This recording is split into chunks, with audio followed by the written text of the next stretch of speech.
ശ്രീ വിവേകാനന്ദ സ്വാമി തൻ സ്മാരക മീ വിവേകോദയ വിദ്യാലയം പാവന സേവനമാവണം നമ്മൾക്കു ജീവിതത്തിൻ്റെ പരമോദ്ദേശം.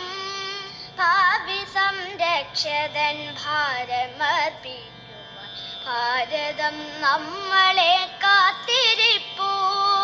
ദേവി ഹേ ഭാരതദാത്രീ ഭവതിതൻ ഭാവിക്കൊരാലംബമായ ഞങ്ങൾ. ഈ വിദ്യാശാലതൻ ശിക്ഷയിൽ ഞങ്ങൾ തൻ പൂവലംഘങ്ങൾക്കു പുഷ്പ